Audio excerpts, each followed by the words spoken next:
Chapter 14. Over the Water with Anne.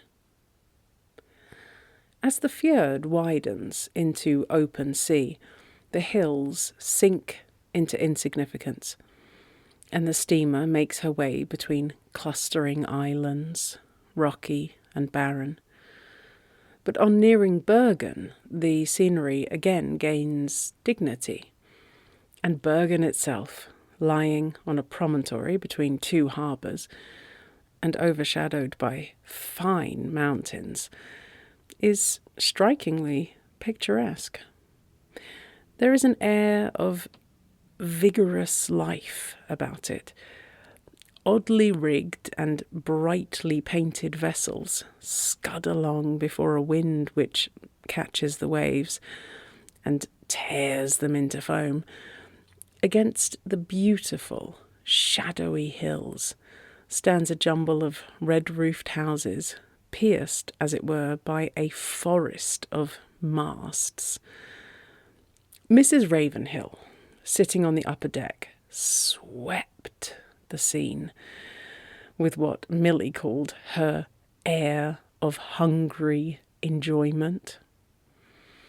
She sees points, effects, and is perfectly happy. What I foresee, added the girl, laughing, is a struggling crowd from which I shall have to defend her. Norwegians are never rude, announced Mrs. Ravenhill. Not often, but what of that girl at Stalheim who demanded money because you had sketched her cottage? Oh, Stalheim. Stalheim is a spoilt place. I do not count Stalheim. You will find points enough and to spare, said Wareham. And if you can get on board a steamer, you may have peace also. I suppose Smebby's will do as well as any other hotel? So it was settled. Only, as Smebby's was full, Mrs. Ravenhill and Milly went across the street and had rooms at the house of a kindly, funny little woman who told them long Norwegian stories, which she found it impossible to conceive were not understood. The days were bright, but chilly, with a spirited wind blowing in from the sea and ruffling the harbour. The Ravenhills attempted no demands upon Wareham's hours. He was free to come and go, join them or leave them alone, whether Mrs. Ravenhill sketched or made regulation purchases of spoons, furs, or photographs at the shops. This liberty pleased him.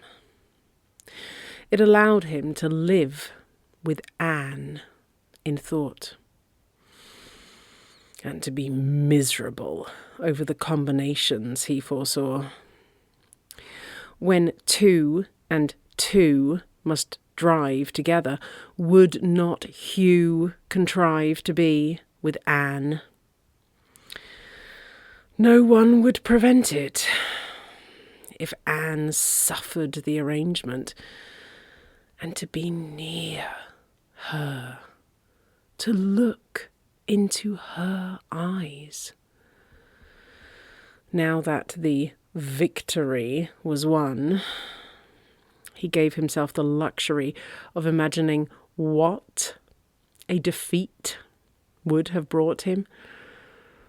He might have been in Hugh's place. And his heart leaped with the conviction that he would have been preferred. He walked hurriedly, urged, goaded by this thought. Over his head, clouds were flying. Gulls screamed to each other, flashing white wings against the grey. He walked long, seeing nothing. When he wheeled round at last, it was more from instinct than intention, and after supper he went out again. Mrs. Ravenhill was not quite pleased. "No one invited Mr. Wareham," she said to Milly that night. "If he chose to come with us, he might take more trouble to be entertaining." Milly stood at the window, her back to her mother. "Never mind," she said at last. "You have earned his gratitude." "Why?" "He is not very happy, so he likes to be alone." Mrs. Ravenhill laid down the photographs she was examining and stared. "Not happy? Milly, you catch up absurd fancies. The man eats, drinks, talks as usual. He has not been confiding in you?" Quickly. The "No" came with a sigh. Her mother heard the "no" and not the sigh, and took up the photographs again. "Then I wouldn't waste my pity. I will tell you what I think. Mr. Wareham has lived in his own interests till he has grown selfish. The large party and the little rubs did not please him, and he came away. He is welcome to go where he likes. All that I complain of is that he seems to think he owes nothing to us. You see what I mean?" "Yes.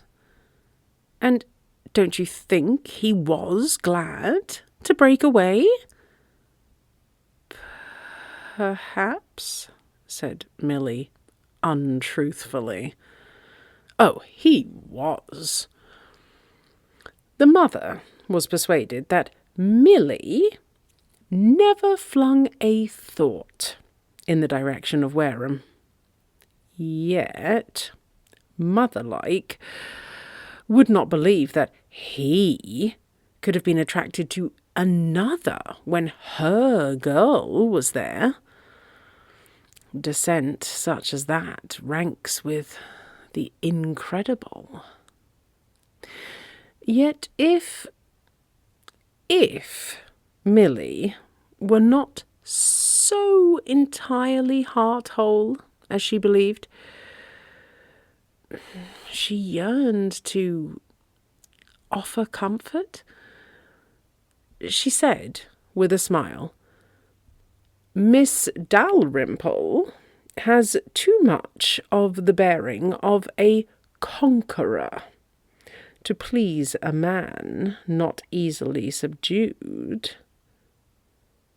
The girl's heart was trembling, lest the secret it held should escape. She praised Anne, on purpose to be quit of all suspicion of jealousy. She is one of the women who has a right to such a bearing. If I were a man, I should fall in love with her a dozen times over. Mrs. Ravenhill's momentary suspicion fled. "He could have stayed if he had wished it, I suppose," she said cheerfully, and slipped into other talk. A newspaper had given them moderately late news of their country, and when they met at breakfast, Wareham alluded to it. At home, if you miss the Times for a day, you become a hopeless laggard in the world.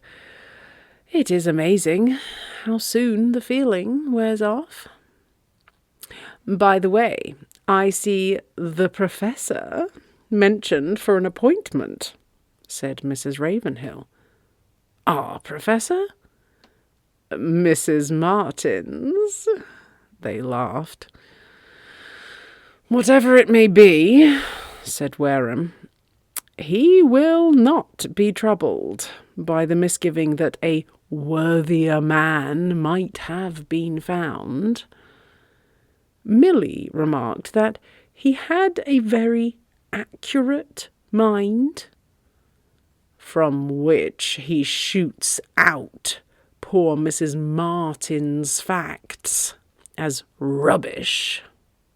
But in Miss Dalrymple's hands, he is a lamb, said Mrs. Ravenhill. I think she might even venture on a statistic, unquestioned. Wareham made no answer. He turned to ask something of the long landlord. Milly spoke to a pale-faced girl who was still shuddering from the crossing she had just gone through, and unwilling to believe that anything in Norway could be worth its preliminary horrors. Mrs. Ravenhill got up. Which is the way to the fish market? She asked. I will go with you, if you will allow me. Wareham answered, Don't let us trouble you. Milly was conscious of a touch of stiffness in her mother's manner, but he showed no signs of noticing it. You should have gone earlier, he said. 7 or 8 o'clock is a better time.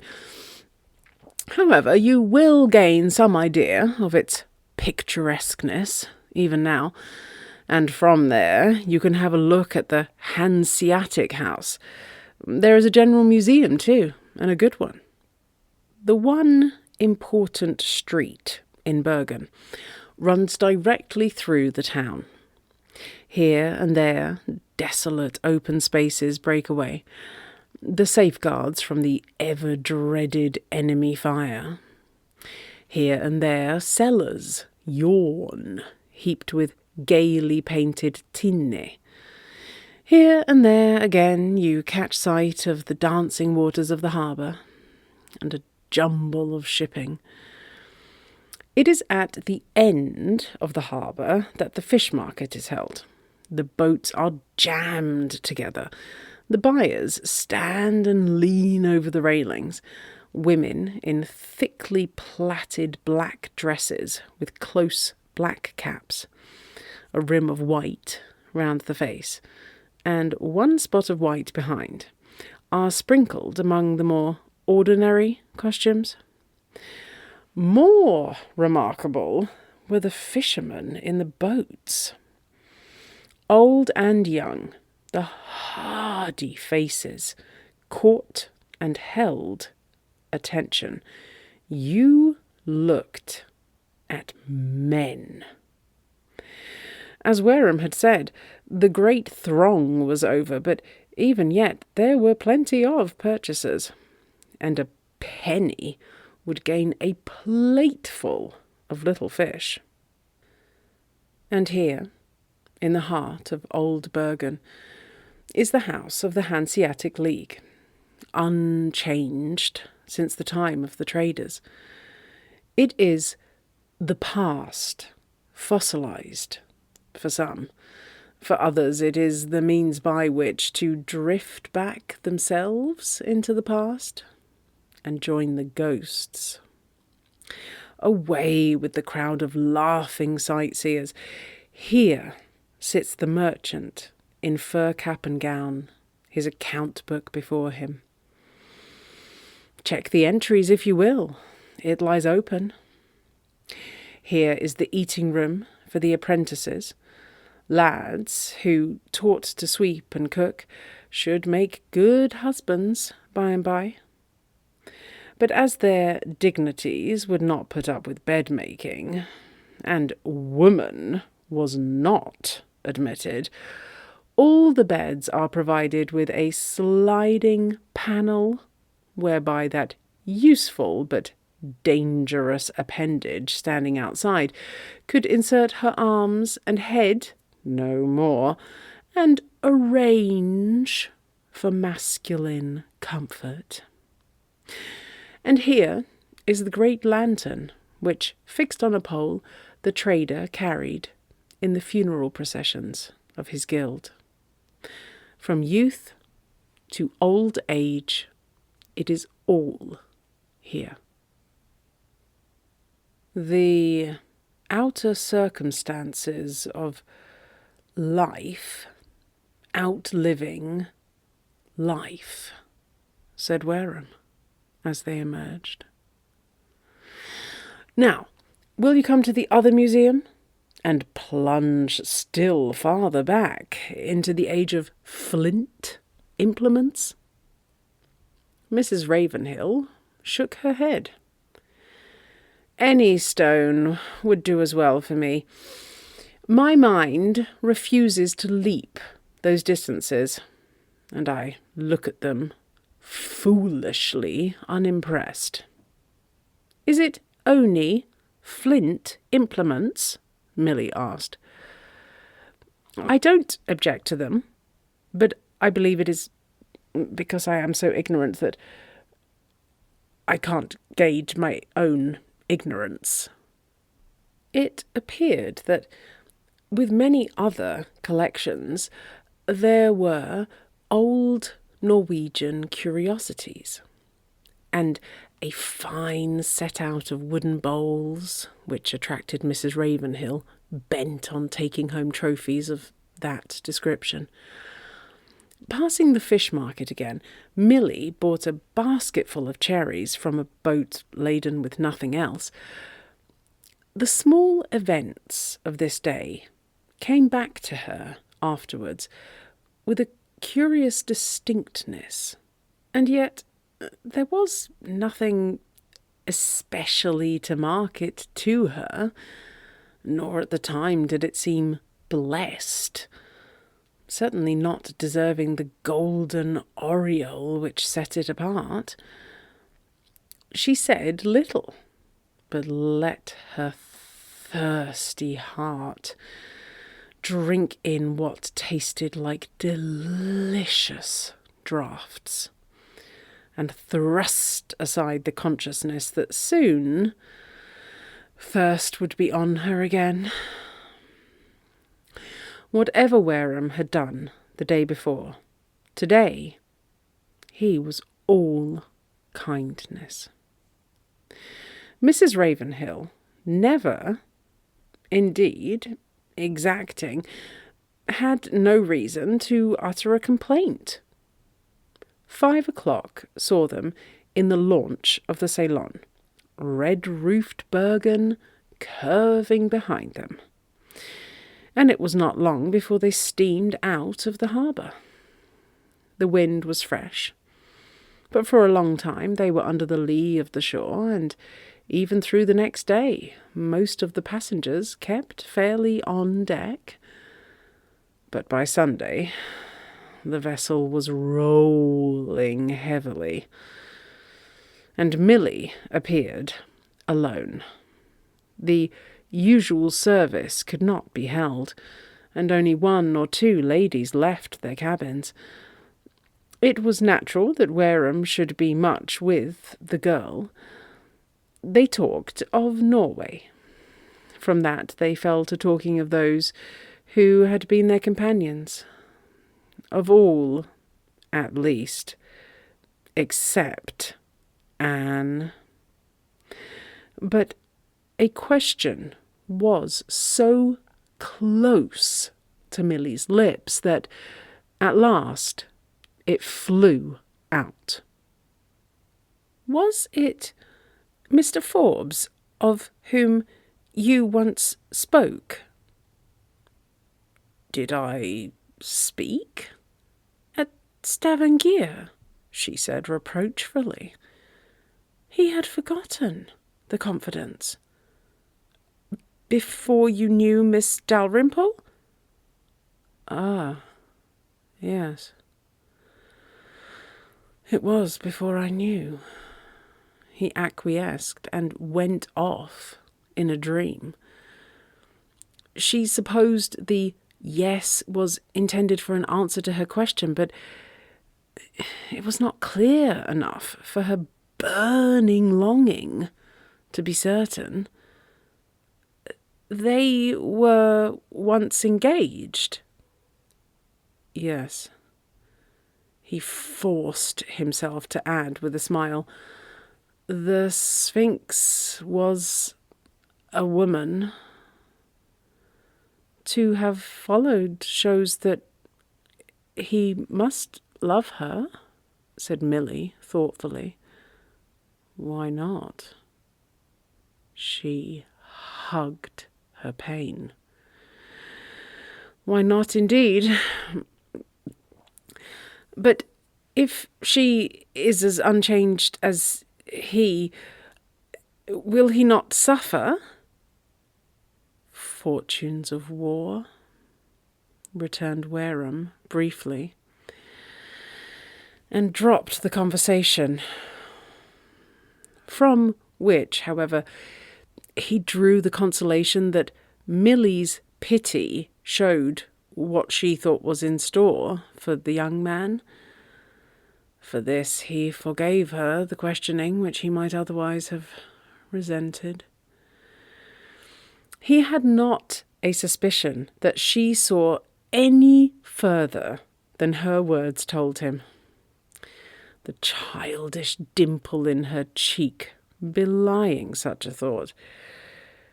What he read was as much curiosity as belongs to a daughter of Eve, joined to a kindly sympathy for the young fellow whose perseverance perhaps touched kindly romance. If adverse fate could have flung these two together. He talked to her, reaching further into her mind than ever before, and the more he probed its innocent depths, the more he blamed fate for its dilatoriness.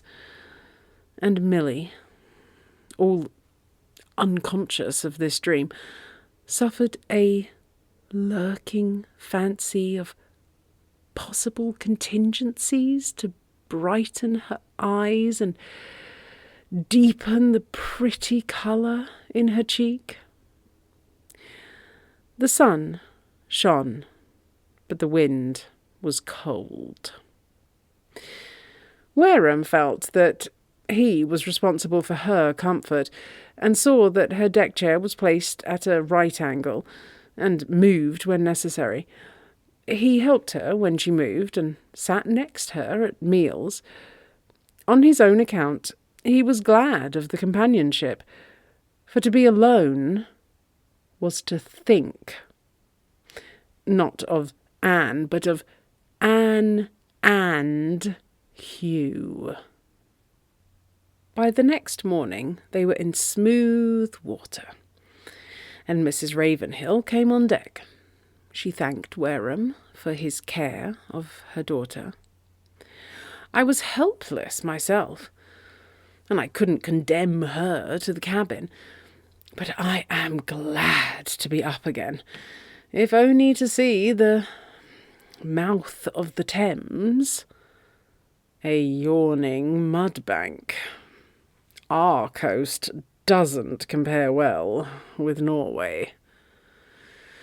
Mrs. Ravenhill's patriotism led her to declare that one looked for something beyond beauty in the Thames, and Wareham owned, in spite of his speech, to ardent cockneyism. Which means that you will soon be out of London? In a few days. And you? We shall stay. This has been our holiday. When you come back, I hope you will find us out. I shall come and ask you to show me your sketches, so as to be carried back again. He said it warmly, and Millie's heart beat. Afterwards came landing, train, and a grimy plunge into London. At the station, they parted. End of Volume 1.